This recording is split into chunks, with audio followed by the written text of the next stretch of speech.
नमस्कार दोस्तों, स्वागत है आपका मेरे इस चैनल पे फिर से। दोस्तों, प्रदेश के 22 जिलों में विकलांग विधवा वृद्ध पेंशन का लाभ लेने वाले पेंशन धारकों की पेंशन रोक ली गई है। और यह पेंशन क्यों रोकी गई है, इसका क्या कारण है, और अगर यह लोग पात्र नहीं हो पाए जाते हैं तो इनसे 12% का ब्याज भी लिया जाएगा।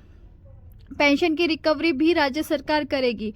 जी हाँ दोस्तों, जो विकलांग विधवा पेंशन का लाभ लेते हैं तो 22 जिलों में इन लोगों की पेंशन रोक ली गई है। और यह पेंशन कौन से महीने की है, कौन से जिले की है, वो सब हम आपको बताएंगे। कहाँ पर यह पेंशन रोकी गई है, सब कुछ जानकारी आपको स्टेप बाय स्टेप बताने वाले हैं। तो अगर आप भी विकलांग वृद्धा पेंशन का लाभ लेते हैं तो आप इस तरीके से अगर पेंशन ले रहे हैं तो आपकी भी पेंशन काटी जाएगी, रोकी जाएगी। और अगर आप पात्र नहीं पाए जाते हैं तो आपसे भी रिकवरी की जाएगी और साथ ही साथ 12% का ब्याज भी लिया जाएगा। तो चलिए वीडियो में आगे बढ़ते हैं, बताते हैं कौन से जिले हैं। वह 22 जिले हैं जिनमें पेंशन रोकी गई है। क्यों रोकी गई है? अगर अभी तक आपने वीडियो को लाइक नहीं किया तो लाइक कीजिए, शेयर कीजिए, सब्सक्राइब कीजिए।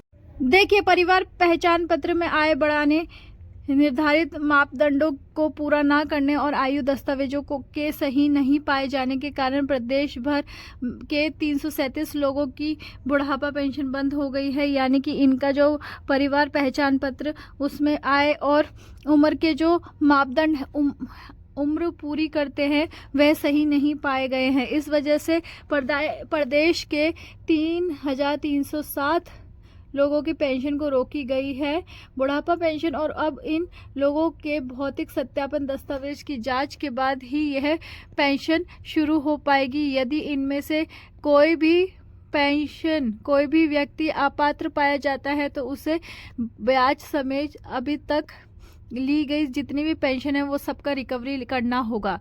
यानी कि अगर पेंशन लेने वाला पात्र नहीं है तो उसे ब्याज समेत यह रिकवरी की जाएगी।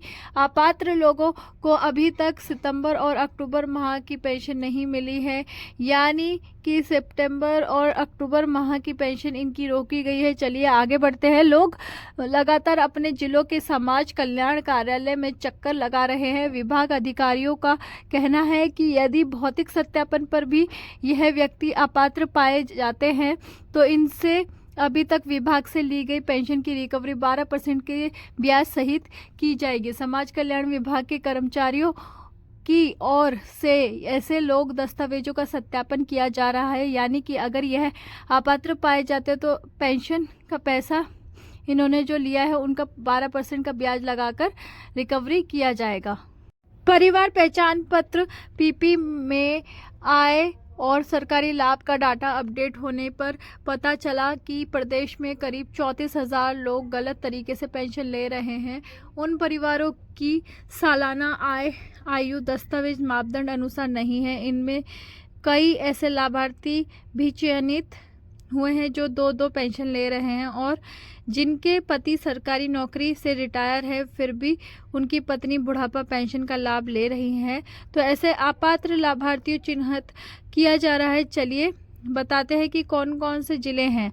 अंबाला में 1012 पेंशनर ऐसे हैं, कुरुक्षेत्र में 1100 लोग ऐसे हैं, भिवानी में 1310 लोग ऐसे हैं, महेंद्रगढ़ में 1148 लोग ऐसे हैं, चक्री दादरी में 365, मेवात में 1649, फरीदाबाद में 1288 और 3134 फतेहाबाद और 1620 पंचकुला और 372 गुरुग्राम में और 505 पानीपत में 1630 हिसार और 1972 रेवाड़ी में 1207 झज्जर में 748 रोहतक में 1157 जिंद में 3,848 सिरसा में 1849 कैथल में 2953 सोनीपत में 2753 करनाल में 1852 यमुनानगर में 1662 और आपका यह पेंशन पाए गए हैं जो भी अभी। और यह हरियाणा राज्य सरकार की तरफ से चिन्हित किए गए हैं। जो हरियाणा राज्य सरकार पेंशन लेते हैं, दिव्यांग हो चाहे विधवा हो चुके हो, अगर दस्तावेजों में कोई भी कमी पाई जाती हो और पेंशन ऐसा पाया जाता है जो वो नहीं पाते, तो इन सब से जो है रिकवरी की जाएगी और साथ में 12% का ब्याज भी लगाया जाएगा। तो आप बताइए आपको ये अपडेट कैसी लगी, कमेंट सेक्शन में ज़रूर बताएं। और आप भी अपने डॉक्यूमेंट्स और सभी चीज़ की जांच पड़ताल ज़रूर कर लें कि आपके सभी डॉक्यूमेंट्स जो आपने जमा करवाए थे वो सारे सही थे कि नहीं। मिलती हूँ मैं अगले वीडियो में, तब तक के लिए नमस्कार, हैव अ गुड डे।